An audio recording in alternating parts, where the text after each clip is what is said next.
Welcome to the Eye Opener. I'm your host, Michael Lewis. Chinese people have been speaking freely on a new social media app, but was it just a trap set by the CCP? It seems like everyone is racing towards space. Is the newest battleground Mars? The WHO investigates Wuhan 1 year after the outbreak. What is the purpose of their trip? Finally, I will tell you a legendary story that we can all learn from. Okay, my friends, let us all dive into the truth together. Some of you may have heard of Clubhouse. Recently, the emerging social media platform became viral overnight. Clubhouse is a mobile social media app launched last March. The app is created by Paul Davison and Rohan Seth, two innovative entrepreneurs in Silicon Valley. Its functions include voice chat, online parties, online symposiums, and the interactive features. Users can listen to conversations, interviews, and discussions on a variety of topics from a variety of people. The software has been under the radar, and as of May 2020, it had only 1,500 users. Recently, freedom of speech has been suppressed like never before. And on February 1st, Elon Musk, the world's richest man, launched a live stream on Clubhouse. With Musk's celebratory effect, Clubhouse became an overnight success and attracted a large number of Chinese users. Clubhouse, which was not censored by the CCP authorities for a short period of time, instantly attracted a large number of Chinese users who began to talk about human rights, politics, and other sensitive issues on the platform. The good times didn't last long. After only a few days, CCP blocked it on the evening of February 8th, and Clubhouse was immediately unavailable to users inside the wall. Mainland users sighed, "I've only been happy for 1 day." In response, Colorado Republican Congressman Ken Buck said, "China blocks access to American apps in their country.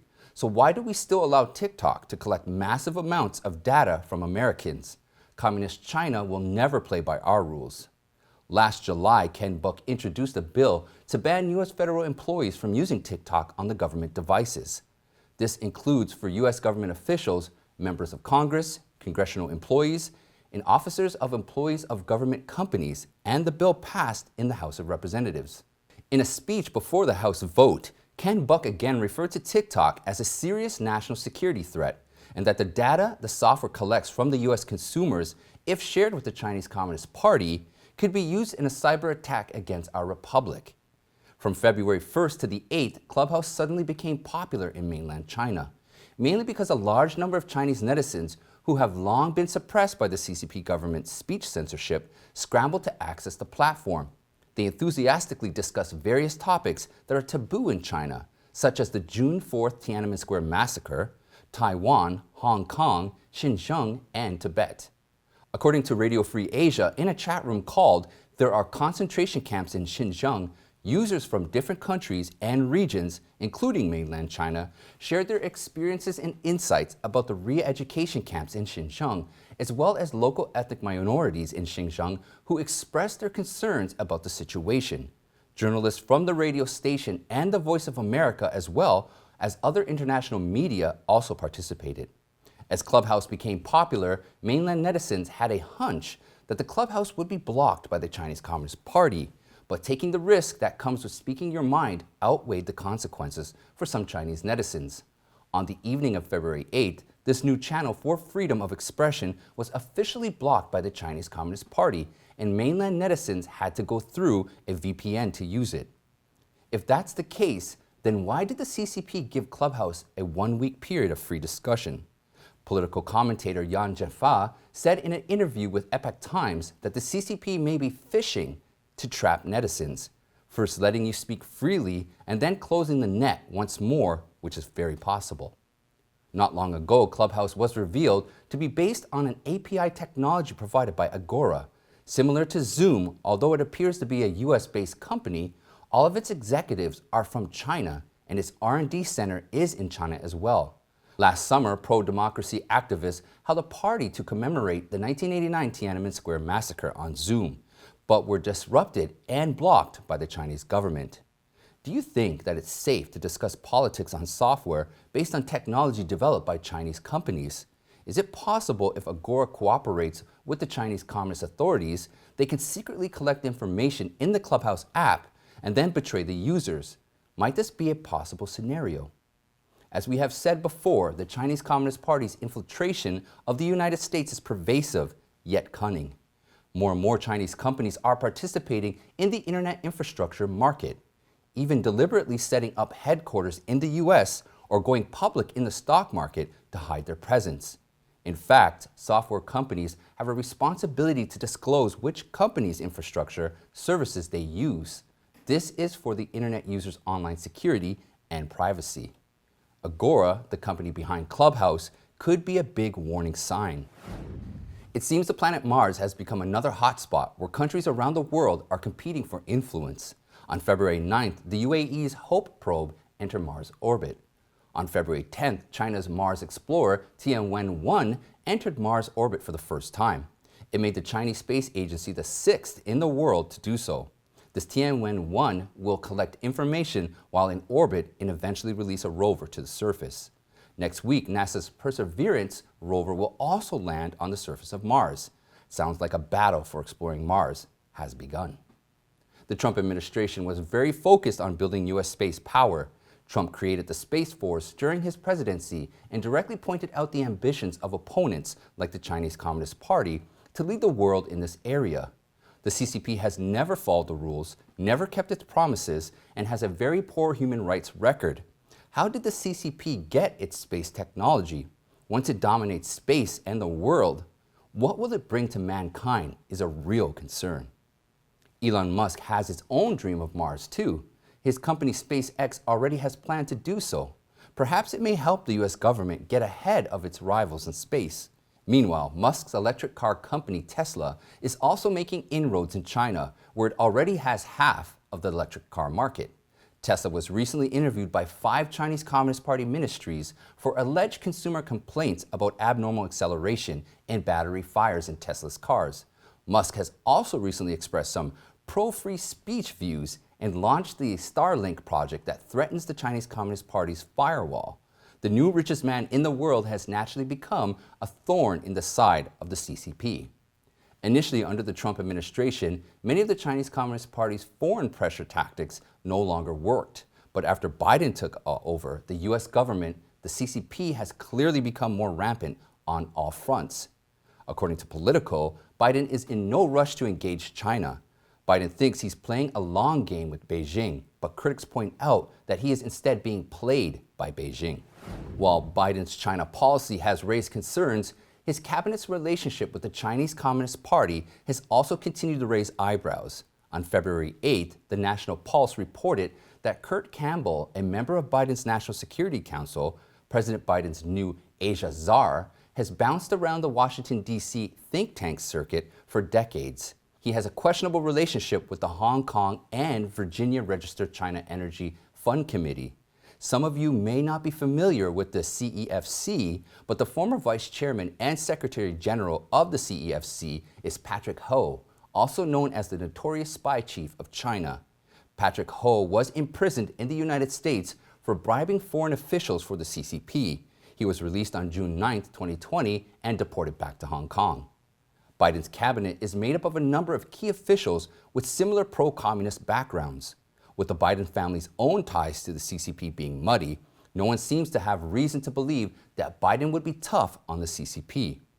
Rhode Island Governor Gina Raimondo, Biden's nominee for Secretary of the Department of Commerce, has refused to commit to keeping Huawei Technologies on the Commerce Department entity list.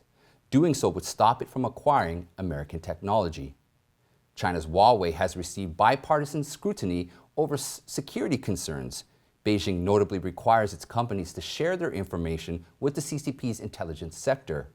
Washington has repeatedly stated that Huawei, founded in 1987 by a former People's Liberation Army engineer, is an extension of the regime. According to a press release from Senator Ted Cruz's office, Alejandro Mayorkas, the recently confirmed Secretary of Department of Homeland Security, allegedly abused his power to provide special government favors to benefit well-connected Democrats, which resulted in a high-level official at Huawei obtaining an EB-5 visa. Biden's administration is also carrying out a number of actions that are beneficial to the CCP. For one, it is rejoining the Paris Climate Accord, which will cost the U.S. a huge amount of money. China would be the biggest beneficiary because it is the largest emitter of CO2 emissions in the world. For two, the United States is also rejoining the World Health Organization. Former President Donald Trump accused the WHO of refusing to act on reforms recommended by the United States, including providing proof of its independence from the CCP. Ted Cruz called the Biden administration's policy strategy dangerous and rushed to embrace the CCP. It threatens to undo years of efforts to counter the CCP under the Trump administration. There is a growing concern about the next step between the U.S. and China. Whether the U.S. decides to be tough or soft on the CCP, that decision will have major implications around the world. Before we move on, I'd like to just take a quick moment to request if everyone could please like and share. We're definitely being censored by YouTube, and it would help us to get this truth message out to as many people as possible. Once again, I'd like to thank everybody in the comments. I always appreciate all the positivity. Now, let's get back into it. Speaking of the WHO, there's some news for us to update you with. Since the pandemic first broke out in Wuhan, the WHO repeated the Chinese regime's talking points. It initially parroted the Chinese regime's official statements that there was little or no risk of human-to-human transmission of the virus. To continue the facade, the CCP actively silenced Li Wenliang, a doctor known as the whistleblower. He died about a year ago on February 6, 2020. On the same day, Chen Zhiqi, a lawyer and citizen journalist who bravely reported the facts in Wuhan, was arrested in China and has never been seen again. A Nobel Prize-winning French virologist, Luc Montagnier, and the Trump administration have publicly pointed out that the CCP's virus laboratory in Wuhan had a role in causing the outbreak. The Chinese Communist Party not only denied it, but also refused to allow international experts to enter Wuhan to investigate. Finally, a year after the outbreak, in January this year, experts from the WHO went to China. But was the purpose of their trip to investigate or to cooperate with the CCP and put on a show? Peter Ben Mbarek, mission head of the WHO investigation team, held a press conference on February 9th after visiting the Wuhan, South China seafood market and the Institute of Virology. In the press conference, he rejected the theory that the virus was leaked from the Wuhan Institute of Virology. He claimed that such a hypothesis is extremely unlikely and that the most likely route of transmission of the virus is from an intermediary species, such as an animal to humans. The WHO experts also noted that there was no indication that the virus was circulating before December 2019. The series of statements is alarmingly consistent with the Chinese Communist Party's domestic propaganda. Republican Senator Rick Scott tweeted that in the face of the threat of the CCP virus, WHO not only failed to fulfill its mission, but also acted as a puppet of the CCP, helping them to conceal the outbreak and spread false information. He said this is inexcusable and they must be held accountable. Scott said last February, "I called on the WHO to do its own in-depth analysis on the extent and origins of the coronavirus. It took them nearly a year to take action, and we still have no answer. They have even dropped their investigation into whether COVID-19 leaked from Wuhan lab. Their inaction has grave consequences." Senator Josh Hawley also said, "Time and again, the World Health Organization has prioritized advancing the Chinese Communist Party's interests over building a healthier world. Dr. Tedros and other WHO leaders must be held accountable for their dereliction of duty." He argued that the WHO must carry out a comprehensive reform before it can once again benefit from U.S. tax dollars. Former Secretary of State Mike Pompeo was interviewed by Fox News America's Newsroom on the same day as the WHO press conference. Pompeo mentioned he's seen what the WHO had to say and added, "I must say that the reason the Trump administration left the World Health Organization is because it came to believe it was corrupt." Pompeo said the WHO had been politicized and that it was bending a knee to General Secretary Xi Jinping in China. He added, "I hope that's not the case here with what they've announced today." In interviews with the media during his tenure as Secretary of State, Pompeo said that all evidence now points to China as the origin of the COVID-19 pandemic. On January 15th, the U.S. State Department issued a fact sheet on the actions of the Wuhan Institute of Virology. It focused on 3 elements of the institute related to the origin of the virus that required further review and investigation.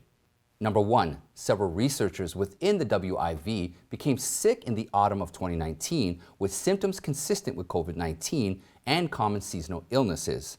Number 2, starting in at least 2016, WIV researchers have conducted experiments involving RATG13, a beta coronavirus that infects bats and is associated with the SARS coronavirus, with no indication of a stop prior to the COVID-19 outbreak. And number 3, the existence of secret military activity at the WIV.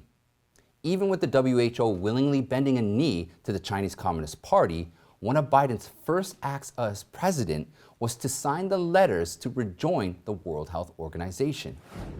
I don't know if you have noticed, Somali pirates who frequently appear in media coverage in the past few years seem to have completely disappeared in recent times. Is it because the Navy ships from various countries have eliminated the pirates? Well, let me tell you the legendary story as to how and why the Somali pirates disappeared. The coast of Somalia is one of the world's busiest shipping routes and the most dangerous seas because pirates are rampant. Getting supplies and ransom from merchant ships seem to be the only reliable way for the extremely poor Somalis to get rich. Pirates show up in groups armed with AK-47s, rocket tubes, and other light weapons. They rob, kidnap, and extorted merchant ships, which seriously affected world trade. In order to deal with this group of sea thieves, the world's navies have been working hard. The United States, NATO, the European Union, Russia, Japan, and other countries had all sent warships to the sea to escort their merchant ships. However, it was difficult to solve the problem by using cannons to shoot mosquitoes. Pirates are not stupid. When they see large warships, they would hide far away.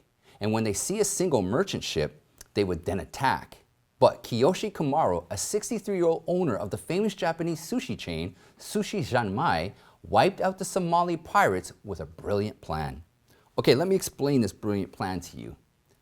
The sea off of Somalia is a good fishing ground for high-priced tuna, and Japan is a large consumer of tuna. But in the past, Japanese businessmen stayed away from Somalia because of the rampant piracy. Kiyoshi Komaro, being a successful and wise businessman, had an idea. What if I gave the Somali pirates an offer they couldn't refuse? On the Japanese internet, the conversation between Kiyoshi Komaro and the Somali pirates is spreading. Here's how it goes. Mr. Komaro, Somalia is such a good fishing ground. Why are you being pirates? Pirates. We were also fishermen before, but after the Civil War, we cannot fish. We can only be pirates for a living. Komaro, how about you help me tuna fish? Pirates. We have no fishing boats. Komaro. I can give you boats. Pirates. We don't have the technology to catch tuna either. Komaro. I can teach you that. Pirates. We don't have any cold storage to keep the tuna we catch. Komaro. I will build a cold storage for you. Pirates. We can't export tuna without joining trade organizations. Komaro. I will help you negotiate. Pirates. Then it's a deal. We'll go fish tuna for you. This sounds like a movie plot. In fact, the real story of Komaro and the pirates is very close to this. The harsh natural environment and perennial warfare has made Somalia one of the world's poorest countries. Despite having a long coastline rich with fishing resources, their fishermen's small fishing boats could not compete with the ocean-going fishing vessels from Europe and East Asia. Somalis became ship-robbing pirates as a last option to make a living. Komaro ventured to find someone to arrange a meeting with the pirates. He proposed hiring them to catch tuna offshore. Compared to being pirates and earning money with a gun, it would be much more dignified to work and earn money to support their family. In addition to providing professional boats, fishing equipment, building refrigerating warehouses, and teaching techniques for catching large tuna, Komaro also took the lead in getting Somalia to join the Indian Ocean Tuna Commission, which allowed for the export of tuna. He also promised the pirates that he would purchase all the tuna they caught so that their livelihood and market would be ensured. Komaro's efforts are evident. According to the International Maritime Bureau statistics, piracy victimization cases in the Somali waters began to plummet since 2011, and by 2015, not a single occurrence was reported. By using force alone, perhaps unsuccessful pirates may want to change careers. But even if they weren't pirates, if no new job opportunities exist, these people will still seek other ways to commit crimes. Kamara's method eradicated the fundamental problem of pirates from the root. Djibouti, Somalia's neighboring country, was so impressed with Kamara's actions that the Djibouti authorities even awarded him a medal to show their appreciation. The story of Somali pirates reminds us that leading a dignified life means having opportunities to genuinely work hard. Providing people with a way of life that allows them to be self-sufficient is the best way to solve the social problems of poverty and crime. It's like the old adage saying, give a man a fish and you feed him for a day. Show him how to catch fish and you feed him for a lifetime. One day we hope that politicians here in America could lead our country with such wisdom. But unfortunately, this quote from Thomas Sowell better explains American politicians' approach to poverty. Give a man a fish and he will ask for tartar sauce and French fries. Moreover, some politician who wants his vote will declare all these things to be among his basic rights. Well, that's it for today, my friends. Please like and share, and if you haven't yet, please subscribe, and I will see you next time.